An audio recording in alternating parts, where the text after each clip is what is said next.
Earl Nightingale a dit que la plupart des gens pensent vouloir plus d'argent qu'ils n'en veulent réellement et qui se contentent de beaucoup moins que ce qu'ils pourraient obtenir.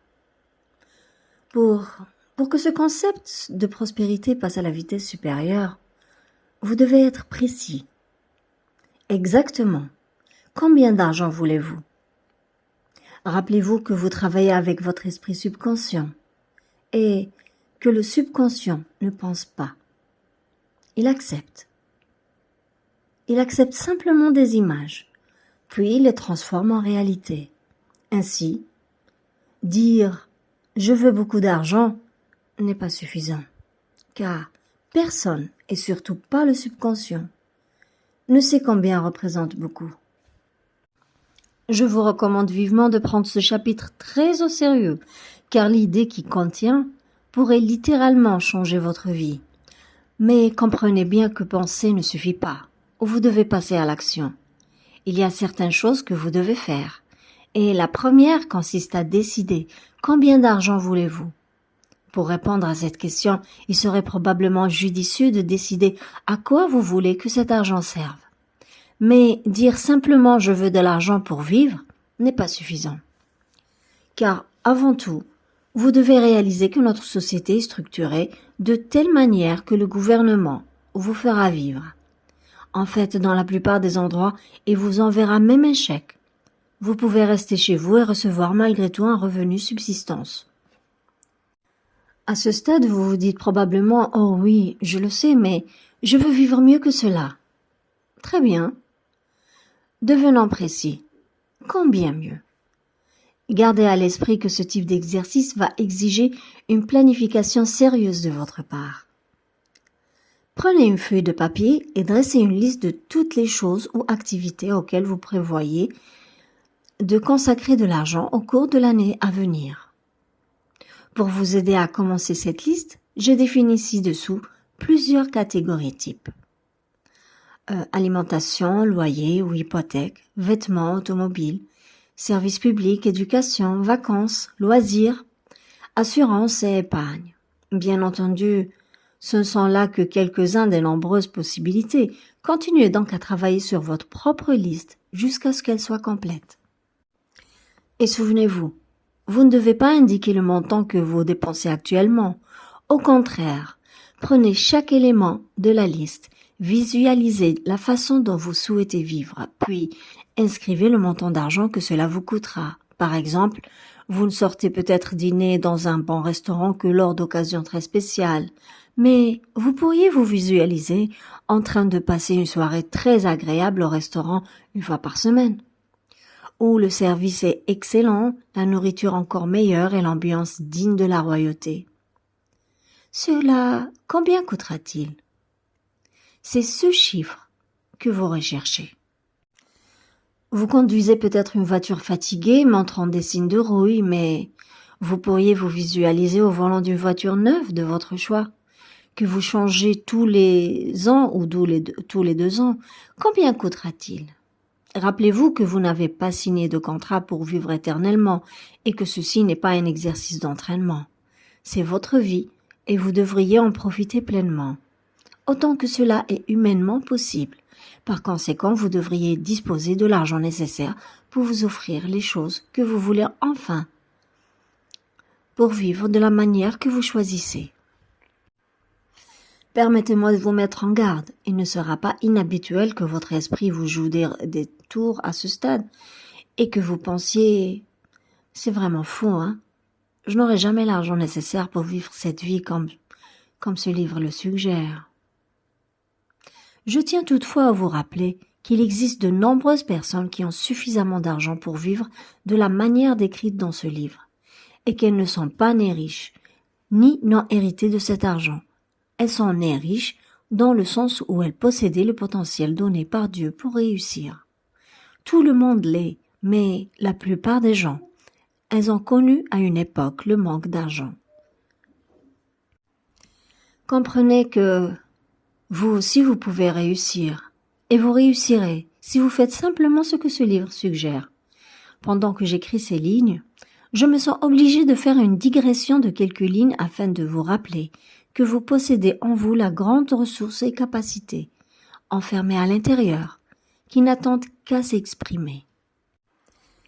Dans cette optique, je me souviens très clairement avoir écouté, il y a plusieurs années, un enregistrement d'Earl Nightingale qu'il avait réalisé sur l'attitude. J'ai dû écouter cette bande littéralement des centaines de fois. Et il y avait un passage où il disait « Maintenant, ici, nous arrivons à un fait plutôt étrange.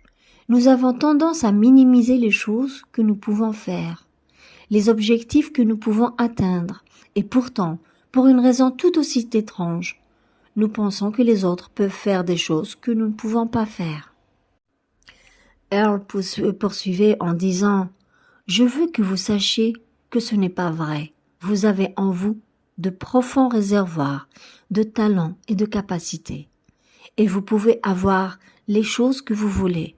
Je ne voudrais même pas spéculer sur le nombre de fois où j'ai entendu ce passage sans vraiment comprendre ce qu'il voulait dire. Puis un jour, je l'ai entendu. Et chaque cellule de mon cerveau a semblé résonner avec la vérité de ces paroles. J'ai soudain compris que ce qu'il cherchait à dire, et j'ai su au plus profond de moi que si eux peuvent le faire, alors moi aussi je peux le faire, si je suis prête à en payer le prix. Comprenez bien que vous aussi, vous pouvez le faire, car ce qu'Earl disait est aussi vrai pour vous que cela était pour moi. Mais une partie du prix à payer pour vous consiste à déterminer combien est suffisant.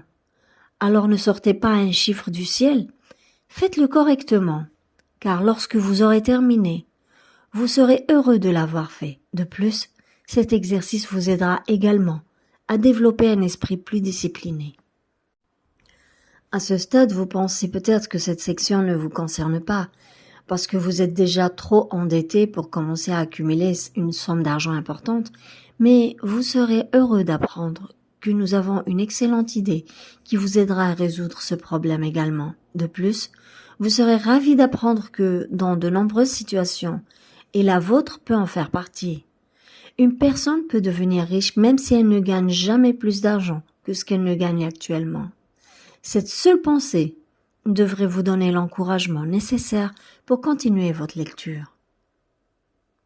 À présent, vous devriez avoir terminé votre liste et être arrivé à un chiffre. Prenez donc un stylo et du papier et écrivez ce nombre en grosses lettres bien visibles. Maintenant, chassez cette idée de votre esprit et avancez avec moi vers une autre idée très importante. Réalisez que, bien que cette idée ne s'applique peut-être pas spécifiquement à vous, du moins pour le moment, elle s'appliquera certainement à de nombreux lecteurs. De plus, même si elle ne correspond pas à votre situation particulière, elle mérite d'être réfléchie, car vous avez certainement de nombreux amis et relations auxquels elle s'applique, et vous pourrez la partager avec eux. Je vais vous expliquer cette idée comme si vous étiez une personne mariée avec une famille à charge, et que vous soyez soit l'unique soutien financier, soit un contributeur important. Or, l'une des principales raisons de vouloir la somme d'argent est que vous désirez est de subvenir aux besoins de votre famille. Et pas simplement de manière adéquate. Après tout, vous voulez qu'ils vivent pleinement leur vie. Réalisez donc que, tant que vous vivez et êtes capable de suivre le plan décrit dans ce livre, vous pourrez faire ce que vous en voulez et ce qui en concerne votre famille. Cependant, si vous vous arrêtez vraiment pour y réfléchir, vous conviendrez très probablement que vous voudriez que votre famille vive bien, même si vous étiez soudainement retiré de l'équation, n'est-ce pas? En plaisantant, vous pourriez dire « Non, qui s'en soucie, je ne suis pas si je suis pas là ». Mais ce n'est pas une plaisanterie, c'est une question très sérieuse. Bien sûr que cela vous importe, je le sais, et vous le savez aussi. Maintenant, si vous êtes en vie et en bonne santé, vous continuerez cette richesse pour votre succession. Mais que se passe-t-il si vous décidez ou devenez définitivement invalide? Eh bien, notre société prévoit également cette situation. Nous avons l'assurance vie et l'assurance invalidité. Mais revenons encore une fois à votre façon de penser. Vous pourriez dire l'assurance vie. Quelle arnaque! Ce type Bob Proctor ne sait vraiment pas ce qu'il parle. Hein. Permettez-moi de vous dire que lorsqu'il s'agit d'assurance vie, je crois pouvoir me considérer comme une sorte d'autorité. Car j'ai animé des séminaires pour l'industrie de l'assurance pendant près de 10 ans. Et près de 50 000 personnes de ce secteur ont suivi mes séminaires. Je peux donc vous assurer que lorsque je dis qu'environ 95% des personnes avec lesquelles vous parlez sont presque totalement ignorantes en matière d'assurance, je ne parle pas à la légère. Certes, bon nombre de ces personnes occupent des postes importants dans le monde des affaires, de l'industrie, du gouvernement ou des professions libérales. Et en raison de leur position, il serait facile de supposer qu'elles savent de quoi elles parlent. Mais la triste réalité est que beaucoup d'entre elles sont soit très mal informées, soit complètement ignorantes lorsqu'il s'agit du sujet crucial de l'assurance vie. Comprenez bien ceci. Il n'existe aucun moyen de remplacer votre revenu et de créer une succession certaine et immédiate autre que l'assurance vie. Les statistiques indiquent que, bien que la plupart des gens soient assurés, l'écrasante majorité, en moins 90%, sont dangereusement sous-assurés. Autrement dit, lorsqu'ils décèdent, la plupart des gens ne laissent derrière eux que suffisamment d'argent pour payer leurs frais funéraires et éventuellement de quoi couvrir les dépenses de subsistance de leur famille pendant 1 an. Le plus regrettable, c'est que, pour une somme relativement modeste, ces personnes auraient pu organiser leurs affaires financières de telle manière que, si quelque chose leur arrivait, leur objectif financier aurait été automatiquement atteint par leur famille. Puisque ce livre est conçu pour vous aider à atteindre un objectif financier subsistentiel, j'ai estimé qu'il était de mon devoir d'inclure des informations sur l'assurance vie. En effet, le livre ne serait pas complet sans cela. Gardez à l'esprit qu'il n'existe que 2 façons de gagner de l'argent, des personnes au travail ou de l'argent au travail. Vous serez heureux d'apprendre que le reste de ce livre est destiné à la personne qui va vivre. Alors continuez à lire et épanouissez-vous là où vous êtes planté. Quand commencez-vous à vivre cette bonne vie? Est-ce là la question que vous commencez à vous poser? Vous commencez maintenant. Commencez par répondre aux questions suivantes. À quelle fréquence payez-vous votre facture de téléphone? À quelle fréquence payez-vous votre loyer ou votre hypothèque? À quelle fréquence payez-vous votre épicerie? Et à quelle fréquence payez-vous l'assurance pour votre voiture? À quelle fréquence pouvez-vous payer votre médecin? Et à quelle fréquence vous payez vous-même? Cette dernière question semble étrange, n'est-ce pas? Mais savez-vous que moins de 5 personnes sur 100 se paient elles-mêmes? Et si vous demandiez aux 95 autres pourquoi elles ne le font pas? Elles vous diraient probablement que lorsqu'elles ont payé tout le monde, il ne leur reste plus rien pour elles-mêmes. Manifestement, ces 4 ou 5 personnes sur 100 qui se paient elles-mêmes ont trouvé un moyen de contourner ce problème. Et bien que l'idée qu'elles appliquent existe depuis des siècles, presque personne aujourd'hui n'en est conscient. Quelle est donc cette idée, me demandez-vous? Tout simplement, ils se paient en premier. Cela est mieux connu sous le nom de la loi babylonienne du succès financier. Une partie de tout ce que vous gagnez vous appartient. Si vous réfléchissez, vous devez admettre que cette loi ou ce principe est tout à fait sensé. Par conséquent, permettez-moi de le répéter. Une partie de tout ce que vous gagnez vous appartient. Plus précisément, ce que vous gagnez le lundi matin vous appartient.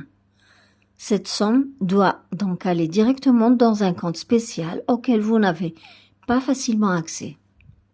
Votre compte dépenses financières, plutôt d'indépendance financière.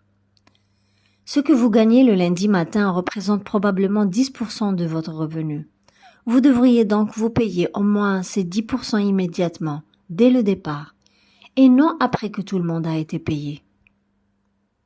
À partir de votre compte d'indépendance financière, vous payez d'abord votre prime d'assurance, car cet instrument crée votre succession immédiate. Le reste de l'argent est ensuite placé en épargne jusqu'au moment où vous aurez accumulé suffisamment de capital pour réaliser un investissement judicieux.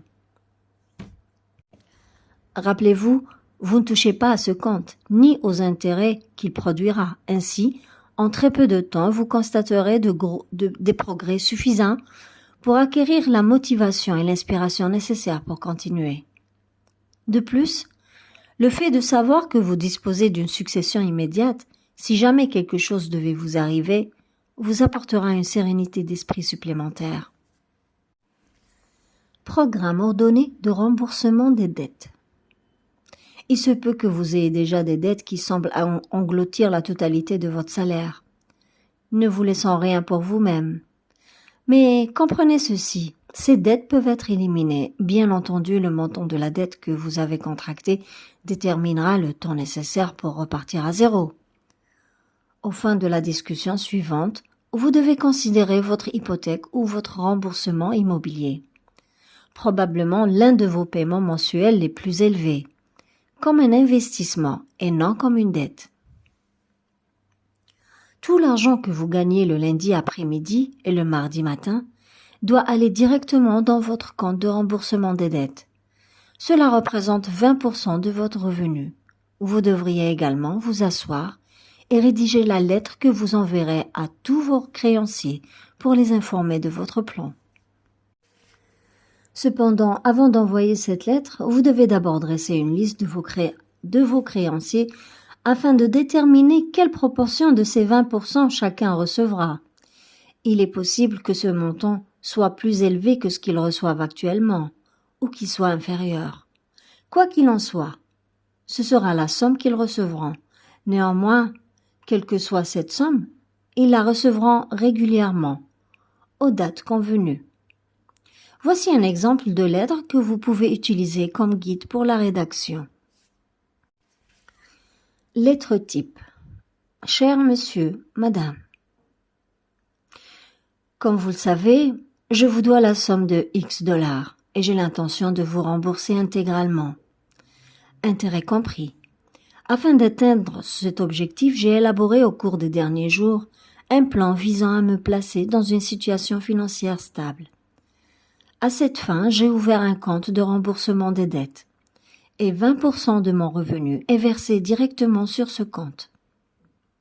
Cela me permettra de disposer de ressources suffisantes pour vivre sans inquiétude ni stress et m'évitera de m'endetter davantage chaque semaine ou chaque mois. Chaque semaine ou chaque mois, vous recevrez un chèque d'un montant de X $ provenant de mon compte de remboursement des dettes jusqu'à ce que mon compte chez vous soit soldé. Je suis conscient que ce montant n'est pas celui que j'avais initialement accepté de vous verser, mais je suis certain que vous comprendrez et apprécierez ce que je fais. Si vous avez des questions, n'hésitez pas à me contacter. Je suis très enthousiaste à propos de mes nouveaux projets et si vous souhaitez que je vous les présente afin que vous puissiez aider d'autres personnes endettées auprès de vous, je serai ravie de le faire. Je vous remercie par avance de votre aimable coopération et vous souhaite une excellente journée. Cordialement.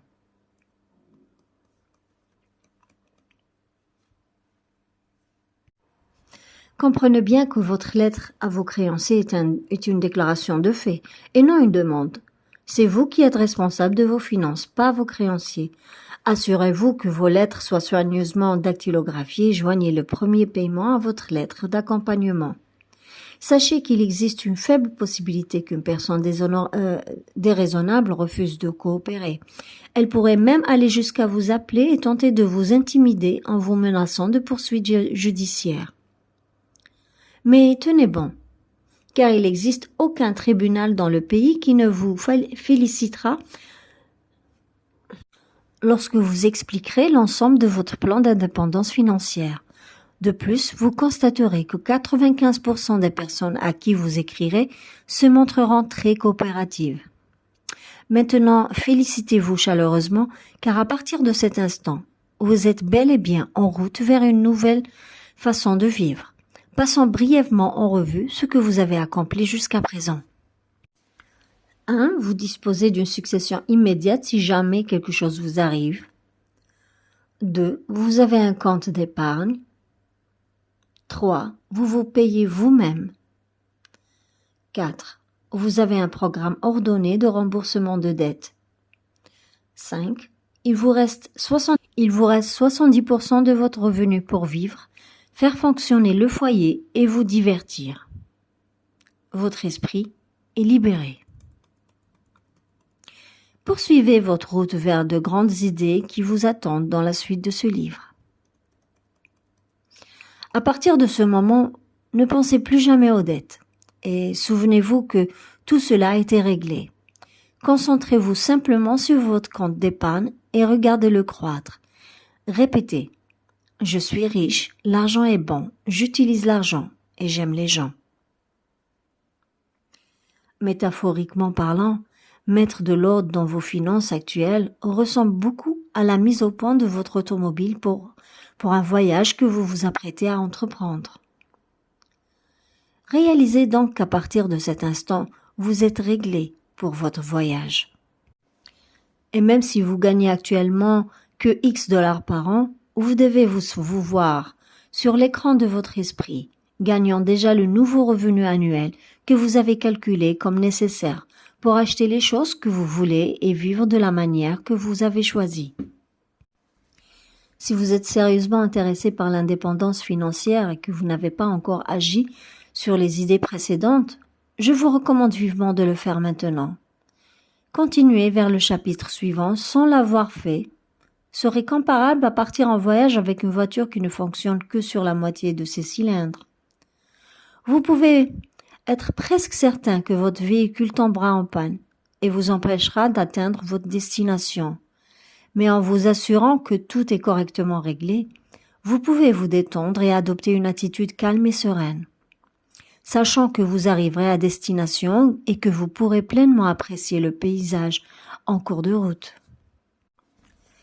Si vous constatez que la tâche consiste à mettre votre univers financier en bon ordre pour ce voyage passionnant et quelque chose que vous ne pouvez pas accomplir seul, je vous suggère fortement de rechercher une assistance professionnelle. C'est quelque chose que font presque toutes les personnes riches, autrement dit, les individus fortunés suivant les conseils d'experts financiers.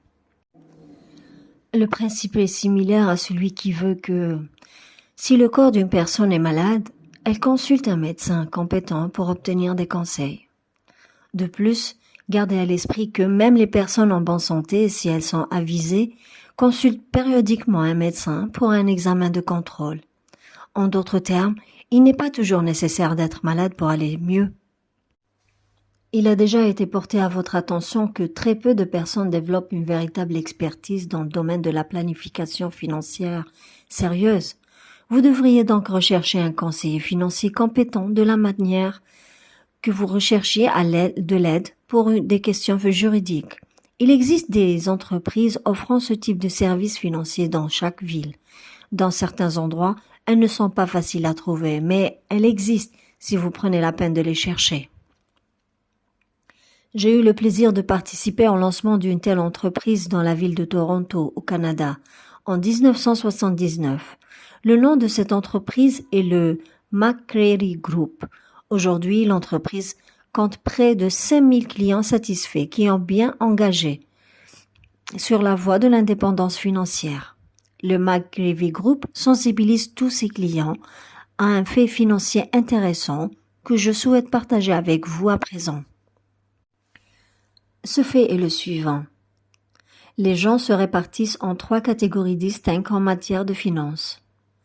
Position déficitaire, endetté. Position d'équilibre, juste l'équilibre sans dette.